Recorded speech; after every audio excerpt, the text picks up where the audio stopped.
자, 신재생에너지 활용 단어 오늘 공부하도록 할 거예요. 오늘의 학습 목표는 재생에너지 종류와 특징을 설명할 수 있다입니다. 교과서는 161쪽 지난 시간에 했던 거 맨 마지막에 밑에 있는 지식 충전서 한번 보고 갈 거예요. 여기에서 이제 수소에 대한 내용을 지난 시간에 했거든요. 그래서 수소는 어떤 거냐? 이제 얘의 장점은 얘는 탱크에 저장해두고 필요한 때에 그거를 운반해서 그 근처까지 가져가서 쓸 수 있는 게 장점이야.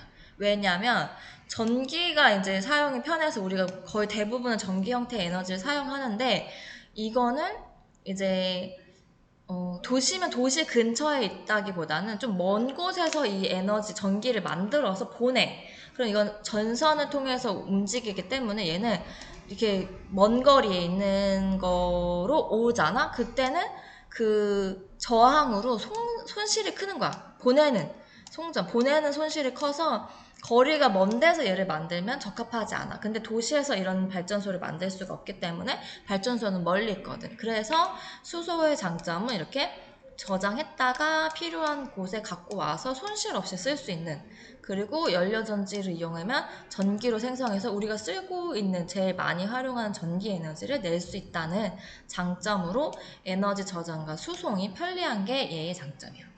그래서 이렇게 이제 저장고에 모아서 차로 수송을 해서 이제 연료전지로 해서 전기로 쓸 수 있는 게 장점이죠. 그럼 오늘은 재생에너지 162쪽 펴시고요. 재생에너지 종류와 특징을 볼 건데 그 중에 1번은 풍력에너지예요. 자, 요런 게 이제 풍력 발전기인데 요거 본 적이 있으시거나 아니 못 보셨으면 이제 오늘 보시면 되는데, 이런 거는 들판이나 산 혹은 바다 이런 곳에 많이 설치되어 있는데 이유 중에 하나가 얘가 이제 풍속이 있어야 돼. 얘가 필수 요소야. 풍속이 바람이 빠르기잖아. 이 속도가 미터 퍼 세컨드, 4미터 퍼 세컨드, 초당 4m 이상은 갈 수 있는 이런 바람이 있는 곳에 설치를 해야 이용 가능해. 이거보다 낮으면 굳이 설치할 이유가 없어. 그래서 얘는 산이나 바다 등에 설치하고, 그리고 도심에 얘가 있으면은 그 건물들 사이에 바람이 막혀가지고 바람이 오지 않잖아. 그렇기 때문에 그 바람이 오지 않는 도심에 설치할 이유가 없는 거지. 그래서 이제 산 바다에 이용되고 이러면 도심과 나눠져서 국토를 또 산 바다도 잘 효율적으로 쓸 수 있다는 장점이 있는 거죠. 또 장점은 얘는 환경 오염 물질이 발생하지 않는 장점이 있어요. 두 번째는 이제 태양광 에너지가 있어요. 태양광 에너지는 이렇게 보시는 태양 전지판을 아마 이제 학교 아니면 어떤 건물 옥상 이런 데 이제 설치되어 있는 걸 본 적이 있을 거고, 뭐 보지 못했으면은 지금 한번 보시는데 이제 건물 위에 이렇게 설치를 해요. 얘는 광이잖아요. 이제 태양에는 빛이랑 광 똑같은 말이지. 빛이랑 열이 있어. 열. 그 중에서 얘는 빛을 이용한 거야, 빛을. 그래서 빛을 모으는 이런 전지판을 가지고 사용을 하는 거고요.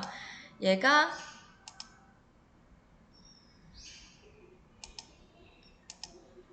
태양 전지판을 이용해서 빛을 우리가 제일 많이 쓰는 전기 에너지로 변환해서 쓰는 거고, 얘는 이제 한번 설치하는 비용은 설치 비용이 높죠.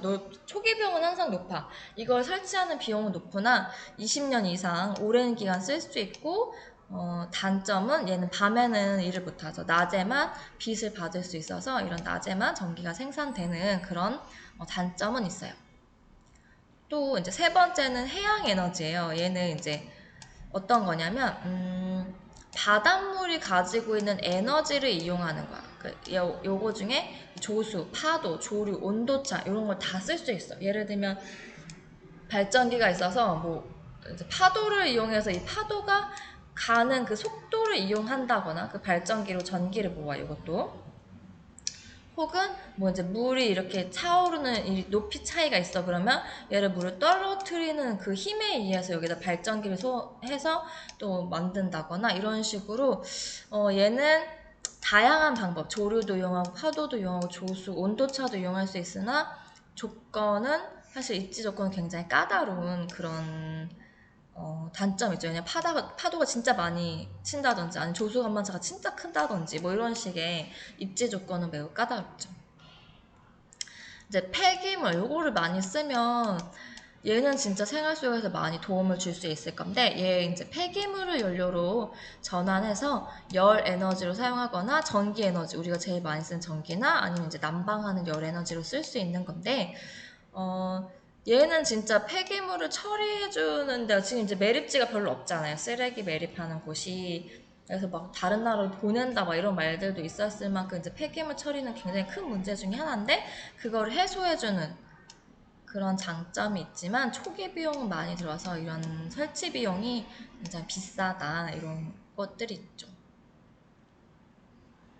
다음은 아까 태양광에 태양을 이용할 수 있는 그 다른 거는 열이라고 했죠. 그래서 열을 이용하는 건데, 이것도 마찬가지로 이렇게 본 적 있을 거예요. 집이나 건물 옥상에 있는 이런 거는 태양 열을 저장해서 냉난방, 그래서 이제 온도에 보일러를 돌리게 한다는 거나 이런 것들에 에너지를 쓸 수 있는 장점이 있죠.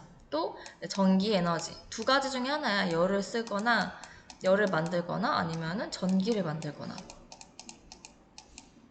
둘 다를 만들 수 있는 거는 정말 장점이 많은 거죠. 얘도 둘 다를 만들 수 있는 건데, 이렇게 설치는 간단하고 유지 관리는 좀 쉬울 수 있지만 자연 조건에 따라서 출력 변동이 굉장히 커가지고, 얘를 이제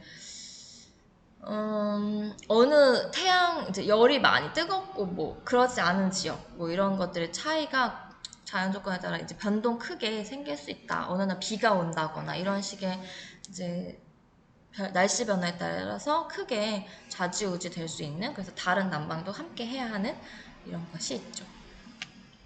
자, 여섯 번째 수력 에너지입니다. 이게 이제 아까 얘기했던 것 중에 예로 제가 하나 들었는데, 이렇게 댐, 물의 위치 에너지를 이용하는 거예요. 얘를 이제 높은 곳에서 낮은 곳으로 떨궈.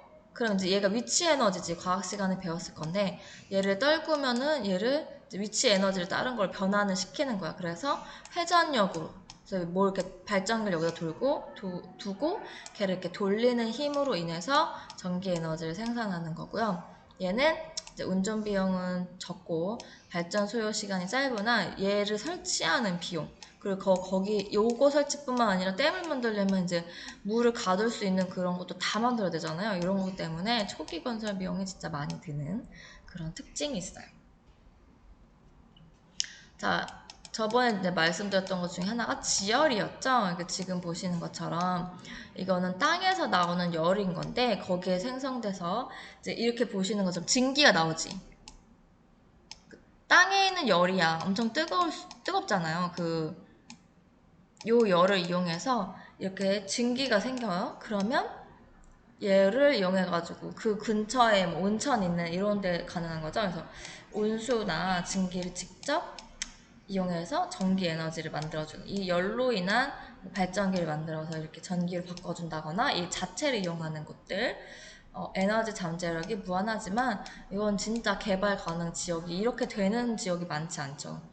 그래서 이렇게 되려면 지역이 정말 한정적인 그런 단점이 있어서 이 개발 지역을 찾기가 좀 어려운, 찾으면 이용하기에 참 좋죠. 이제 바이오 에너지예요. 이것도 좀 많이 어렵게 생각하는 것 중에 하나인데, 이제 바이오매스를 이제 변환해서 연료로 혹은 전기로 만드는 거예요. 얘는 이제 어떤 조건이 맞아야 되냐면 물이랑 온도의 조건이 맞아야 하고, 얘 입지 조건은 넓은 면적. 하지만 환경 파괴 위험성이 있어서 이제 하는 데 있어서는 조금 어려운. 제일 이제 용이하게 하는 것 중에 하나가 이제 태양열이라던가 아니면 태양광, 이런 건 진짜 많이 쓰고 가깝게 쓸 수 있는 거. 풍력도 최근에 이제 다니다 보면은 지방 이런 데 가다 보면 많이 볼 건데, 뭐 이런 것도 많이 쓸 수 있지만 얘는 이제 환경 파괴의 위험이 있어서 좀 어려움이 많이 있는 것 중에 하나이지만 재생에너지로는 큰 장점을 낼 수 있는 것 중에 하나다. 이거는 이제 우리 지역에서 도심이기 때문에 이거를 많이 쓰고 있지 않지만, 뭐 이제 예를 들면 댐은 수력 에너지를 낼 수 있고, 가로등을 건물 옥상에서는 태양열 에너지, 그다음 가로등에서는 풍력 에너지. 이거는 뭐 도심에서 쓰기는 매우 어렵지만 뭐 이런 것들이 가능한 신재생 에너지이다. 그럼 얘는 어떻게 쓰이냐? 아까도 얘기했지만 연료전지가 제일 많이 나왔어요. 이렇게 해서 전기를 만들어서 하는 거. 그다음 패시브 하우스라고 해서 이렇게 보시면 이렇게 이제 자연에 있는 거를 그냥 이용하는 것 플러스 내가 걔를 개발해가지고 뭔가 이런 시스템을 통해서 만드는 이런 거, 혹은 바이오 에너지, 아까 말했던 것처럼 이렇게 바이오 연료로 이용하는 거, 이런 방법으로 쓰고요. 패시브 하우스는 처음 들어보셨을 건데, 얘는 이제 외부에서 에너지를 전혀 받지 않은 상태에서 자체 내에서 이런 시스템을 많이 만드는 거. 태양 지별판, 뭐 유리창 외부에 그 외풍이 많이 들어오지 않도록 삼중 유리창, 뭐 이런 것들. 또 나중에도 얘들 시험을 많이 봤다면 얘는 제일 많이 나오는 것 중에 하나죠. 패시브 하우스. 에너지 그럼 효율을 높이기 위해서는 어떻게 하나? 우리가 계속 개발하는 거에 집중하는 것 뿐만이 아니라 있는 에너지를 그래서 아껴 쓰고 효율을 높여서 써야 하는데, 그 이제 방법 중에 여러 가지 중에 효율이 높은 제품, 이런 등급이 있어요. 그래서 이 등급을 확인을 하고 효율 높은 제품을 사서 쓰는 게 1번이고요. 두 번째는 마찬가지로 전구도 효율 높은 것들. 얘 하나 이제 전구 이런 이제 백열등이랑 전구, 화장실에서 쓰는 전구 뭐였지? 백열등. 갑자기 생각이 안 나. 잠깐만요. 제가 한번 검색해볼게요. 화장실에서 쓰는 게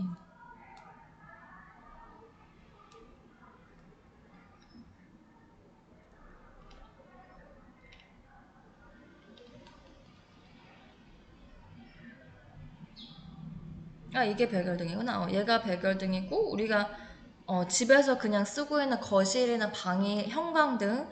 요즘에는 이제 삼파장이라고 이렇게 LED 등 이런 거를 많이 쓰는데, 이 화장실에 쓰는 이 백열등이 진짜 열을 많이 내고 에너지를 진짜 많이 써서 얘를 이제 다른 에너지 효율 높은 애들로 바꿔주는, 삼파장이나 아니면 LED 등으로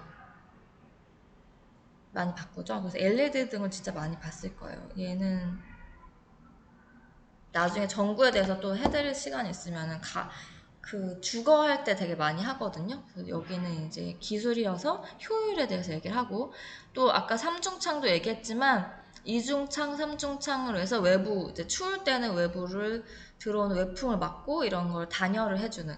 그래서 이 단열을 테이핑 같은 거 이런 거 붙이는 것도 많이 되어 있어요. 그 테이프 안에 뭐 약간의 그 스티로폼 같은 것도 붙여져 있는 것도 있고, 그래서 그걸 대고선 붙이기도 하고, 아니면 뭐 신문을 덧댄다거나 뭐 이런 것들로 비닐로 덧대거나 해서 단열을 사용하는 것도 있죠. 또 처음에 나왔던 것 중에 하나인데, 쓰지 않는 가전제품은 전원 차단하고 플러그 뽑고, 또 에어컨, 제가 이제 말씀드린 18도는 너무 낮아 그러면서 너네 반에 혹은 이제 교실 가서 많이 말씀드리는데, 에어컨이 이제 25도 혹은 26도 정도로 유지를 하는 것도, 그리고 가동 시간을 줄인 것도 당연히 에너지 전략 중에 하나죠. 최근에 또 방역 때문에 창문을 살짝 연 상태에서 에어컨을 틀잖아요. 그러니까 낭비가 좀 심할 수밖에 없는 그런 상태여서 더 조심해야 된다는 거. 여기다 에어컨 한 대를 끄면 30대의 선풍기를 켤 수 있는 에너지를 가지고 있는 거다. 또 겨울철 난방은 21도 유지. 그리고 옛날 시험 문제 낼 때는 겨울철 난방과 에어컨 난방을 이렇게 약간 온도를 바꿔가지고 내기도 하고 했었죠. 또 이제 엘리베이터 대신 계단을, 저층인 경우에는 막 2, 3층에 사는 사람들은 계단을 이용하는 것도 방법 중에 하나다.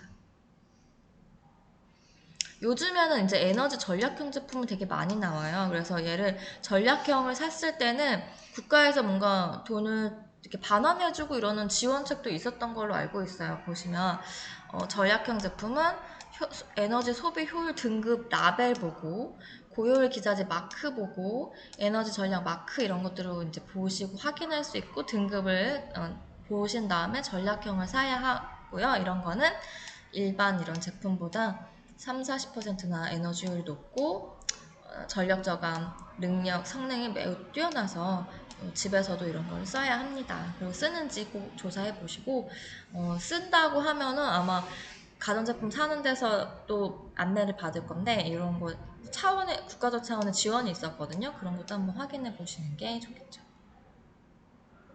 고효율 기자재는 이런 마크들 있어요. 그래서 마크를 좀 표시 확인을 하셔야 돼요.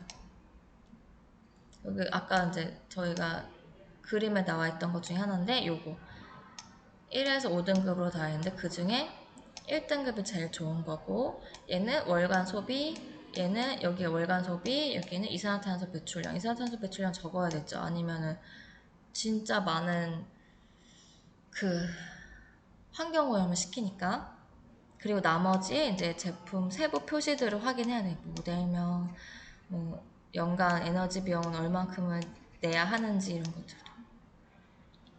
물건을 살 때 이런 걸 잘 찾아 사면은 보시는 것처럼 1번보다 30-40%나 우수해서 전기료도 아끼고 부가적 차원의 에너지 낭비도 줄일 수 있죠.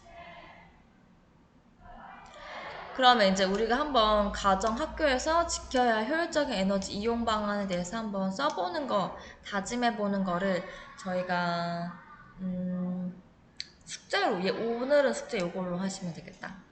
그래서 가정과 학교 등에서 지켜야 할 에너지